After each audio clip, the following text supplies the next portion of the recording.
تو اصل بات یہ سمجھ لیں کہ ایک تو یہ بات سمجھیں کہ کتنا بڑے علماء ہیں، محدث ہیں، مفسر ہیں، امام حافظ ابن کثیر اور محدث بھی ہیں، مفسر بھی ہیں، مؤرخ بھی ہیں، اس کے باوجود حج اکبر جو ہے وہ کس دن کو کہتے ہیں، اس میں سارے اقوال نقل کر رہے ہیں تاکہ سارے منظر جو ہے وہ لوگوں کے سامنے آ جائے کہ بھئی بعد نے یہ بھی کہا ہے، یہ بھی کہا ہے، یہ بھی کہا ہے، تو تین قول سامنے آئے کہ ایک تو حج اکبر عرفات کے دن کو کہتے ہیں،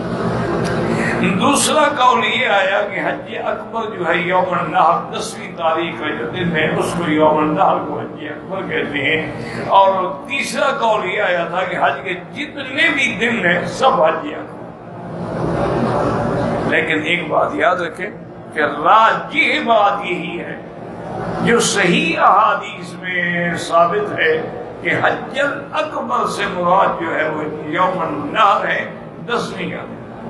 یوم عرفہ جو ہے وہ یوم الوقوف ہے، وہ یوم الحج ہے، لیکن الحج الاکبر کی جو اصطلاح ہے یہ یوم النحر سے۔ تو ایک مسئلہ تو یہ سمجھ آئے کہ کتنی باریکی سے محدثین تحقیق کرتے ہیں، اور ہمارے لوگ کہتے ہیں بھئی حدیث میں ہے، بھئی حدیث میں کیسے حدیث میں ہے، وہ پتہ بھی ہے کہ وہ حدیث کہاں ہے؟ بس جی بزرگوں نے فرمایا ہے، بزرگوں نے کس بزرگ نے فرمایا ہے؟ آخر بزرگوں نے جو فرمایا تو کوئی حوالہ، کوئی دلیل، کوئی سند ہوگی۔ ایک تو یہ بات سمجھیں، اور دوسری بات یہ سمجھیں کہ بھئی نص یہی ہے کہ یوم الحج اکبر جو ہے وہ یوم النحر، دو باتیں، اور تیسری بات یہ ہے کہ اعلان یہ تھا کہ جن لوگوں سے، قبیلوں سے ہمارا معاہدہ ہے، مثلا کہ بھی ایک دوسرے کے خلاف ہم جنگ نہیں کریں گے، لیکن کوئی مدت نہیں ہے، تو ان کو بھی 4 مہینے تک کی اجازت ہے، اس کے بعد وہ حرم میں داخل نہیں ہو سکتے، اور مطلق مشرکین کو بھی 4 مہینے کے بعد حرم میں داخل ہونے کی اجازت نہیں ہے۔ اسی لیے اعلان کیا گیا کہ اللہ یحج المشرکون بعد عامہم ھذا، اس سال کے بعد کوئی مشرک حج نہیں کرے گا، ولا یطوف بالبیت عریان، اور کعبۃ اللہ کا طواف کوئی عریاں حالت میں نہیں کرے گا، چاہے وہ کوئی ہو، مسلمان بھی ہو۔ تو طواف کعبہ جو ہے اس کا احترام ہے، جیسے نماز کا احترام ہے کہ آدمی پورے لباس کے ساتھ نماز میں حاضر ہو۔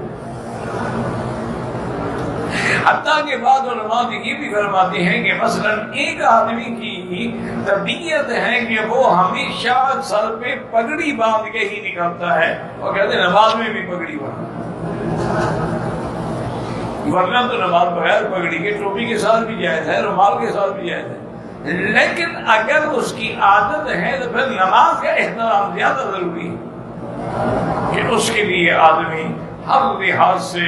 تیار ہو، اور اس کا لباس بھی اسلامی ہو، اور اس کے سارے کپڑے بھی اسلامی انداز کے ہوں،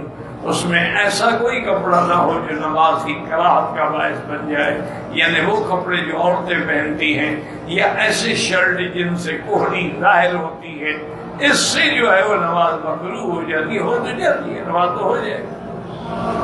یہ 2 باتیں ہمیں معلوم ہوئی ان آیات مبارکہ سے۔ اچھا، جس آدمی کا ہمارے ساتھ عقد تھا 8 مہینے کے لیے، تو اس کو 8 مہینے پورے کرنے کی اجازت ہے، اس کو 4 مہینے کے بعد نہیں نکالا جائے، لیکن شرط ہے کہ اس نے پہلے اس عہد کو توڑا بھی نہ ہو، اور ہمارے کسی دشمن کی مدد بھی نہ کی ہو۔ اب ہمارا بھی فرض ہے کہ ہم اپنے عہد کو وفا کریں، اللہ تعالی عہد کو وفا کرنے والوں کو محبوب سمجھتے ہیں، واللہ اعلم۔